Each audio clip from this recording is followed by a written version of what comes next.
This episode of Pomcast is sponsored by Oysters and Pearls Yarn Company. Sustainable, traceable, responsible. Oysters and Pearls sources only natural fibres for use in all their gorgeous yarns, including wool, alpaca, and mohair from small farms across the US. The yarns are worsted spun at Battenkill Fibres, a female-owned carding and spinning mill in upstate New York, and dyed in an array of soft shades with botanical extracts by Green Matters Dye Company. We love their commitment to minimising their impact on the land while providing fair wage jobs for people in their community. And from now until the 30th of November, our listeners, that's you, get an exclusive 10% discount on any purchase at oystersandpearls.com. Just use the code POMCAST at checkout. That's POMCAST. You know, like the name of this podcast. Thanks, Oysters and Pearls.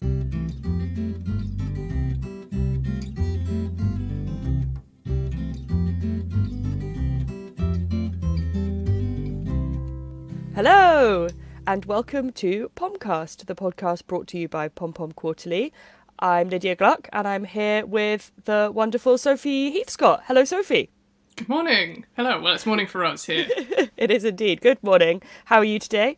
I'm fine. I'm currently aware of how windy and rainy it is. I'm really embracing the autumnal grey skies that are surrounding me right now.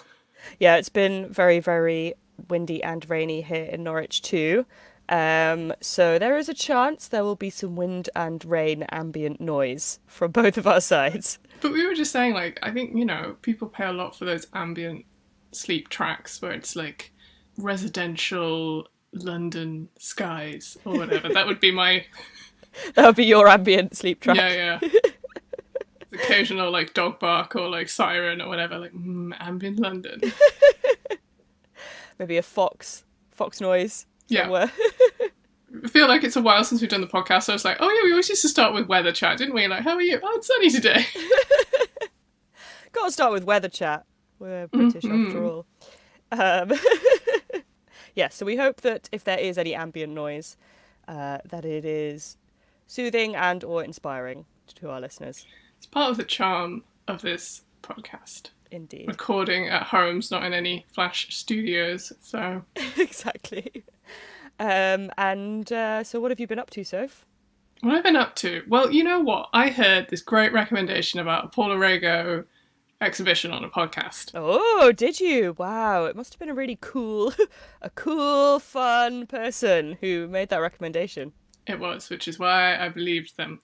So, yes, how fortunate I was to make a trip to Tate Britain to see that. And, you know, anyone can listen to the podcast that you raved about this to recap, but it was great. You know what, Lydia? It was great. Well, I'm glad that you enjoyed it. I only knew most of her, like, figurative work from, like, the dance, there's, like, a big one like that, and the nurses, is it nurse or nurses? Mm. But I was so incredibly moved by the powerful, like, female-driven narrative of her work. Yeah, so there's a lot of that. Being able to see that earlier work, or the collage that you talked about, and, you know, the amazing oil pastels, yeah, very moving. Yeah, I was thinking about this show again because, you know, it was a wonderful show, as we have agreed. That's good. That's one thing we have in common. Finally. Yeah, after all this time, we finally found it. Oh, well, I'm glad that you enjoyed my recommendation so much. That's very pleasing. Yes. Yeah, I feel very fortunate to be able to go out and see the cultural things these days. So, and other, like, life news, I'm trying to set up a repair cafe in my local community. And I'm just saying this on the podcast because it's interesting. I think people will be interested. But also, like, I wonder if anyone has set up one and is listening and is saying, hey, you need to do this. Because currently I'm trying to, like, find volunteers. So the idea of a repair cafe is it's, you know, community-led with volunteers who have specialisms in certain skills, who will mend things for people in the community. Such a good idea. I was actually thinking of doing a similar thing in Norwich. Oh, well. Great minds. Yeah. I also have very little information, though, on how to do it. But if we pool our information, and if any wonderful Pomcast listener types, as you say, have any advice, I would also very gladly hear it. Yeah, also I'm putting accountability on myself by saying it out loud on an international podcast. Oh, I'm going to do this thing, by the way. Yeah, it's always a good way to make sure you carry on working towards the goal. It's a very excellent goal. Yeah, thank you. Yeah, I am great. No. But no, I think, yeah, it's such a good idea. And yeah, because when I was thinking about it, I was thinking, I know how to mend some things, mainly clothes things, unsurprisingly, but I don't know how to mend other things, like bikes or, I don't know. I can't think of any other things off the top of my head. But I imagine there are people out there who would want to, like, skill share those things. Exactly, yeah. So I'm thinking, I'm trying to find someone who could do, like, electrical pat testing, make sure it's all okay, and fix small appliances. I feel that's the thing. Like, we need to... Or, like, rewire lamps. Exactly, we need to challenge the throwaway culture. It's taking the change from being consumers to owners of an item, Yeah, and often it's, like, quite a, I don't know that much about rewiring lamps, but I gather that it's normally not that complicated.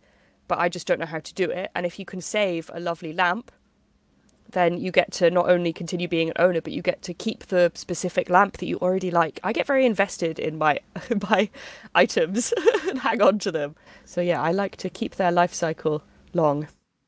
Yeah, exactly. So stay tuned to see how that goes. Might just be me in a sewing machine, like, hello. It's great. I love it. Very high hopes. I can't fix your lamp, but I've made you a small pillow to lie it on. Oh, tired lamp. It's very poorly. So yeah, that's my world. What are you up to, Lydia? What's going on? Well, I am like moving house quite soon, and I have bought a house, which is very exciting. This is the first time I have ever bought a house, and it's very, very exciting. But I've been spending a lot of time, first of all, spending time doing paperwork and things on the house, so I had less time for doing other activities, basically. But it's very good use of time. Obviously, I'm not complaining. But yes, so I haven't done as many other things as I would have liked. But what I have done is read the new Sally Rooney novel already, which I really, really enjoyed. What is it? Beautiful World. Hello, where are you? Yeah. Hello. It's Beautiful World. Where are you? I think. Where are you, beautiful world? Beautiful hello. Where is it? I'm not beautiful sure. World. This is a good game. Is this a Sally Rooney novel? Or? And I guess there's not loads to be said about it because I don't want to do any spoilers. But it was really, really enjoyable. I had remembered how much I'd remembered the sensation of loving her first two books, Normal People and Conversations with Friends. Normal conversations with beautiful worlds. Friend conversations. Where are you? That one hits home. I didn't mean to say that. But yes, I had remembered how much I enjoyed them, but kind of not the specifics of her writing style, weirdly. Like, that hadn't really stuck with me. But it was really, really nice to read a new thing by her and to be really, really immersed in it. It's that really lovely feeling when you just get, like, really caught up in a book. And I love the way that she writes characters and the way that her books are predominantly conversations. There's not a lot of description of any kind, really, and I would highly recommend it. Again, if anyone already liked the first two books, great. If not, why not try a Sally Rooney book? Very enjoyable. You know what? I haven't. It's on one of those, like, she's one of those names that I'm like, oh yeah, gotta get to read her, and I haven't. So following the trend of exhibition viewing, I might just crack open that one by this next recording. Just read all three of them by next podcast. I mean, yeah, why not? You never know. I mean, the rate I went through the most recent one, which is definitely the longest, it's not impossible. But speaking of doing nice things out and about, I am actually going to a gig this evening, which I realise this podcast will come out after this gig. But the people I'm going to see are playing other gigs around the UK, so admittedly, not the most accessible to those outside the UK. But I'm very excited about this gig because it's a good friend of mine who's also called Lydia Samuels, who is part of a group called Howl, and they perform a cappella, I suppose is the right word. Basically, there's not really a musical accompaniment, and it's a group of women, 7 women, and they sing really beautiful songs in harmony. Some of them are original arrangements, and I've seen them perform before, and it was very moving. And tonight I'm going to see them in an old church, and so the acoustics will be wonderful, And I'm just very, very excited about seeing beautiful music and about seeing my friend sing, because I think it'll be just very heartwarming. Yeah, so it's not really, can't really recommend going, but I can just get excited about going to the nice gig. That does sound magical. I wonder, through the magic of the internet, we can try and find, there must be some online portal for their music we can recommend in the show notes. Yeah, I'm sure there will be. I think the specific group who are performing tonight, perhaps not, but there'll be like, because Lydia does work with like sort of various, I don't know what the right word is, but I was going to say assemblages, but that's absolutely not what I mean. There's various different groups of musicians, and there'll be a lot of crossover with what's being performed tonight and what is available online. So yes, you're right. We will find some nice linkies so that people can look up what I'm talking about and maybe have a little listen. Nice. And is this one of your first live music events in a while? Yeah, well, I actually saw them perform with a different group probably about a month ago. And that was, so I'm just going to see the same band over and over again. Not really a band, but it will be possibly my second live music experience. And I cried last time because it was so lovely. Partly just because the music itself was so beautiful, but also because I was like, oh, seeing live music. Live music is fantastic. Like, I haven't been to see anything yet. It's just weird, like, everyone gets the idea, like, these people have been living under a rock for a couple of years. And it's like, yeah, pretty much. Yeah. Well, that's great, and you can hear your report back on this at a later date, I guess. Indeed. Yes, watch this space.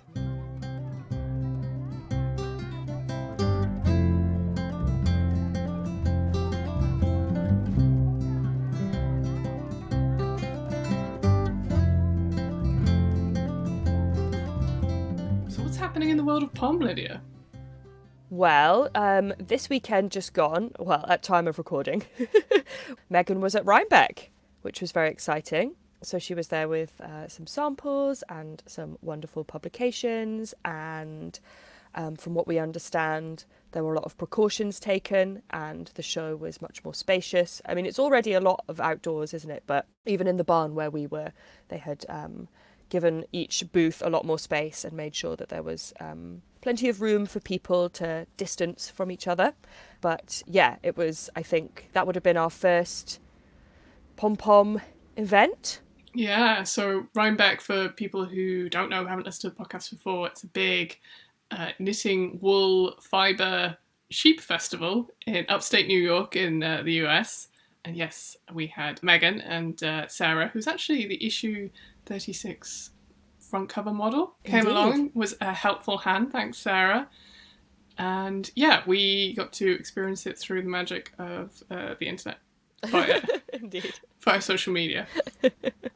Well, it was a shame that we all couldn't be there, because often we make it a team building exercise of everyone being there.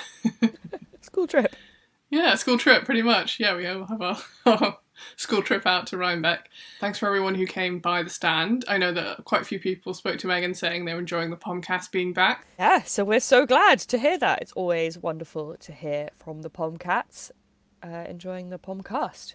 Including someone who apparently said, when's the podcast coming back? And Megan was like, it's already here. Oh, wow, that's so great. You're like, I want a thing, but I don't know when it's going to happen. And then someone's like, it's already happening. Oh, yeah. What a great day. So, yeah, it was nice to be Pom in person, I guess, via Megan for Rhinebeck. PIP. But also in the calendar, obviously, we've got issue 39 is our big pre-order item at the moment, the next winter issue. Indeedy, the rhythm issue, which we discussed at more length in the previous Knit Chat episode of this podcast. Are we still going with Knit Chat for the title? I don't know. You know what, we had someone on the Ravelry forum, which you can always go and say hi if you'd like to. Ravelry user Taxing said, if you're choosing between Knit Chat and Cool Chat, how about Cool Knit Chat? Or Knit Cool Chat? Great options. Yes, I think we need, if more people would like to let us know whether they are Team Cool Chat or Team Knit Chat or Team Cool Knit Chat. We'd love to hear from you. Cast your votes now. Yeah, indeed. This is the kind of engagement we need. Yeah. So yes, issue 39, that's coming out 11th of November, so you'll have that on sale in your LYS, or maybe you subscribe, maybe you pre-ordered, and that would arrive with you in the post, or the mail if you like, or... Yes. Or it'll be shipped, who knows, somehow, some way, it'll be there. So yes, we're still getting very excited about that. And then we're also very excited about Interpretations, Volume 8, Interpretations being the collection, well, this will be the 8th iteration of this wonderful collaboration between Johi Locatelli and Vera Välimäki, who are wonderful knitwear designers who collaborate on these volumes. And yeah, Volume 8, we've got it back from the printers. Very exciting for us. Little preview in the Pom Pom offices. But the pre-order date is the 9th of November, FYI. We'll obviously have more information if you follow us on social media or sign up to our newsletter. We get a lovely weekly update. I love reading Pom Post. I mean, I know everything that's happening already, but I read it, I'm like, this is a great magazine. Look at all this fun stuff that's going on. I feel like one of the nice things about, I mean, Pom Post, great, because you get the news. You know, everybody needs the news. They need to know, for example, when Volume 8 is on pre-order. At the bottom of the email, there's also recommendations from Pom Pom peoples. So we don't each recommend a thing every week, but every week we will have some staff recommendations. And I love getting recommendations from everyone else on the team. It's very exciting to see like what people are watching or baking or reading or, I don't know, all sorts of different activities. Yes, we'll put a link to signing up for the newsletter in the show notes for this podcast, where you can find all the lovely things that we talk about. And you know what? On issue 39 news on the theme, I've cast on. Or what do you say if you crochet? Like you hook on? Yeah, maybe. I don't know. I guess, yeah, because you made a foundation chain. Yeah. So I foundationed a Rockmore cardigan, which is by Anna D. And I think I've already played myself by already not having enough yarn. Oh no. What yarn are you using? So let me tell you the tale. Oh, I can't wait. I'm sure there's many people listening who've had this, and maybe you've even had this scenario yourself. So I bought some yarn. This is going back to Rhinebeck 2018 now. Double Rhinebeck shout out today. Exactly. There was a yarn stall sort of near one of the barns where we were, when it was Bartlett Yarns, who was sort of based out in Maine. And I bought some amazing red, which is sort of heathered, had a little bit of blue, a little bit of yellow, sort of bit of like a really deep, russety, tweedy scenario going on. Dreamy. Yeah, and I thought, it didn't have a label, and I was like, oh, I'm sure I remember what I bought. We all know that's the start to a chaotic narrator voice comes in. She did not. Yeah. I think I remember it saying sport, but equally it's definitely not a sport weight because it's much thicker. So anyway, I bought 5 skeins, which I think is like a good, like, you know, it was like a healthy price point. I was like, 5 skeins will do me nicely. Were they 100 gram skeins? You know what? I haven't even weighed. But I mean, I feel like you could probably tell by looking at it if it's a... Like, yeah, I think it's 100 grams. Because 5 of 100 grams, yeah, that's like a, you know, I feel like that's a good amount to buy for a stash if you're not sure what it's for. Yeah, I can almost see this whole process playing out even before. But yeah, I thought this would be great for Rockmore. So I did a little swatch. And I was so excited that I got gauge immediately that I just crocheted on, foundationed. And I basically crocheted the entire front yesterday evening. Whoa. So I was like... You're on a roll. I watched Adam's Family Values, which is a great... Oh my god, what a classic, great choice. What a great choice. So that was what I was doing yesterday evening. It really holds up. What a great film. Really funny. Oh, no, I want to watch it. Spooky season after all. I know, exactly. That's the level of spook I can do. I can just do Adam's Family. That's like entry level spook. So now, so I did the front. I was like, this is going great. But now, and you know, it's such a fun pattern as well. Because I like do a little bit of crochet, but I've never actually crocheted a garment. Yeah, it looks like it. I can see, because it's sort of those like undulating lines. I feel like it must have like a lovely flow to it while you're making it. Intuitive's the word I use, Lydia. Gorgeous. Yeah. So, and pretty fast as well, you know, being able to finish the front of a cardi is pretty positive. I've got 5 skeins. I've used 1 skein on the front, and now I'm sort of doing like hesitant maths of, okay, so 1 skein for the front, 1 skein for the other front, probably 2 for the back, and then somehow maybe each short sleeves. Yeah, that's tricky. I feel like sleeves often take less yarn than I think they're going to. But I still, that is a bit tight, isn't it? Yeah. So I'm going to do some, I know this, like if I was knitting sleeves, I'd do them, obviously I try and do them 2 at a time and see what the length I can do. But the way the sleeves are done, you sort of work them sideways. This is a whole out loud thinking process of I'm like, oh, am I just kind of going to go for it? Maybe I'll end up with a charming waistcoat with no sleeves. Maybe. I could see you rocking a charming waistcoat. You're a charming waistcoat kind of person, I reckon. Thanks very much. It's gonna be my winter vibe. This charming waistcoat. So that's sort of Yarn Chicken issue 39 crochet musing scenario that I'm on. We'll all have to wait with bated breath to see whether the waistcoat remains a waistcoat or becomes a cardigan. I'm not doing a lot of yarn-based crafting at the moment due to the aforementioned house, which is very exciting, and I'm very excited about it. It's rather time-consuming in a fun way. So I've been using my spare time to paint things, mainly walls. I've spent a lot of time painting colour swatches onto bits of paper and moving them around rooms. I've now painted 2 rooms in the house, and do you want to guess what colour those 2 rooms are? Mustard. Yep. And I was going to say mustard is also the second one, but maybe it's some sort of pink. Yeah, it's pink. It's pink and yellow. Right, the okay. 2. Yeah, well done, Soph. Those are my favourite colours. So I've been doing that, but also I've been plotting other exciting house-based crafting. Now, I'm not sure if I've mentioned this on the podcast because I can't remember, because I think we only recorded one last year. I don't remember whether I was making my bath mat at this point or not. Oh no, your bath mat definitely featured. Okay, yeah, well. I'm sure it did, yeah. If you have listened to the bath mat related episodes, good for you. If you haven't, then just quick recap. Last summer I made a bath mat out of macrame. Let me catch you up. This is a huge surprise. The bath mat chat is... Drum roll. I made a macrame bath mat. Safe to say, I've never cared so much about a bath mat before in my life. I love this bath mat beyond all reason. Anyway, I was thinking about what other things I could craft from macrame for a home. And I was thinking about lampshades because Alice, who we work with, she made a wonderful lampshade from the same book that I got the bath mat pattern from, the Modern Macrame book. I'll find a linky for those who are interested. But yeah, so I thought I could make some macrame lampshades. So that's something I'm planning.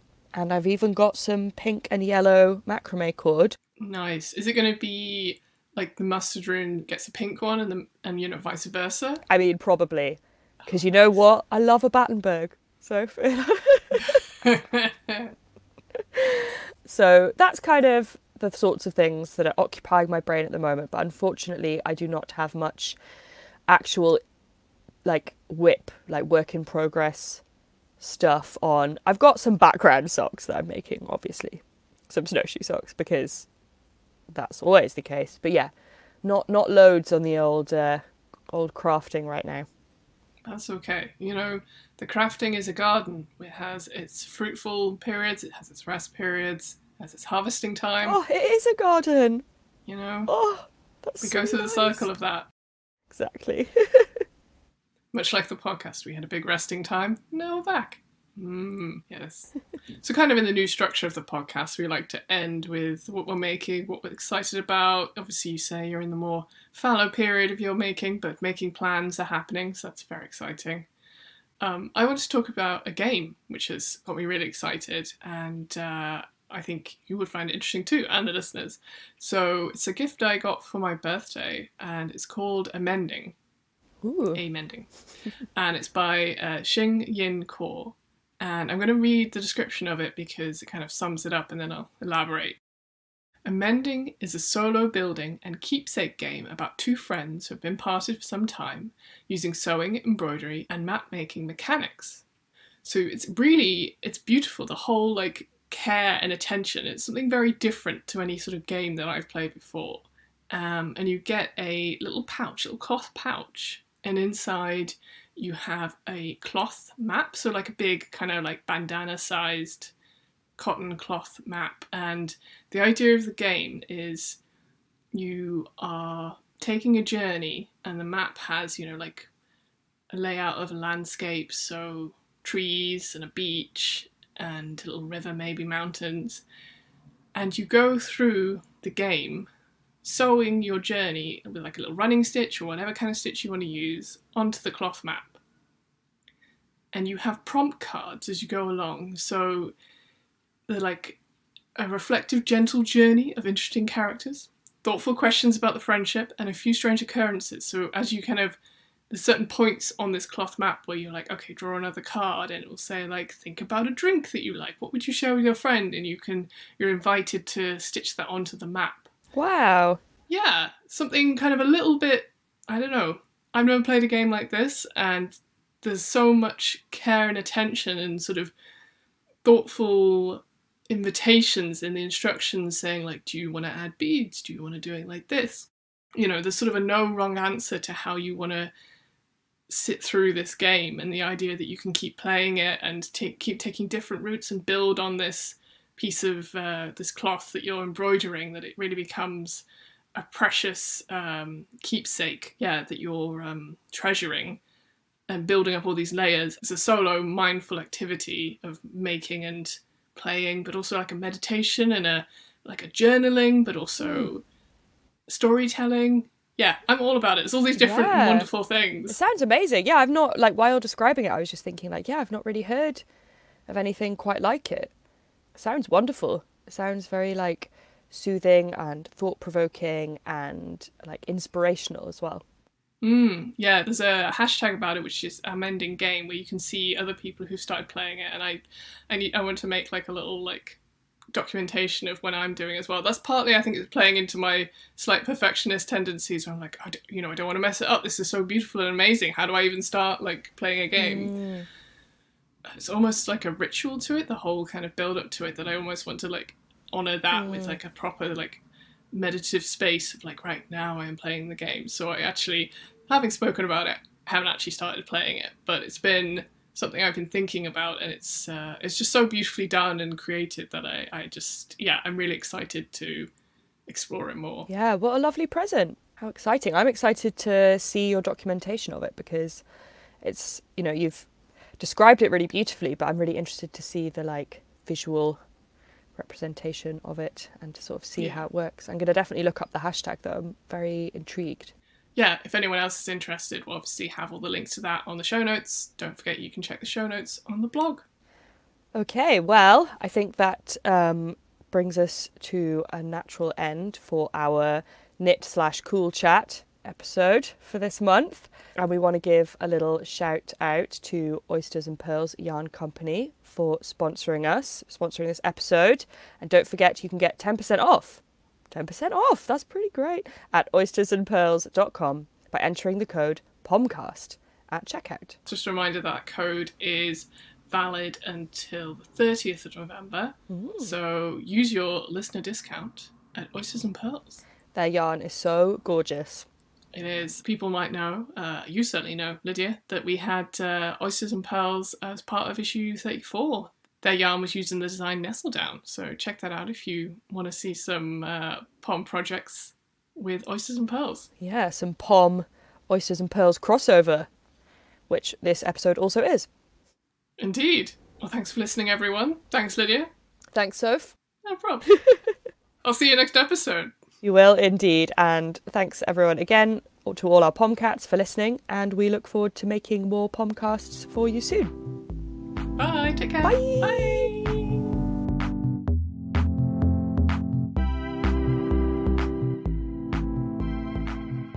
Pomcast is produced by Lydia Gluck and Sophie Heathscott, along with the team at Pom Pom Quarterly magazine. You can buy your copy of the magazine and subscribe too at our online shop. That's pompommag.com/shop. Big thanks, as always, to Eli Block for creating the original music for this show and for being an essential part in creating this podcast. Thanks as always to Megan Fernandez, co-creator and editor of Pom Pom Quarterly. And thanks to the whole Pom Pom team. You're working behind the scenes, making sure this podcast gets out on time. Thank you so much. So if you enjoyed this podcast, please subscribe and why not leave a review? 5 stars only. Just kidding. You can leave however many stars you like, but we like it when there's 5. Send any feedback or ideas to podcast@pompommag.com, and don't forget to keep in touch with us via the podcast group on the Pom Pom Ravelry forum. Nice, tasty podcast. Take one. Only take. Delicious.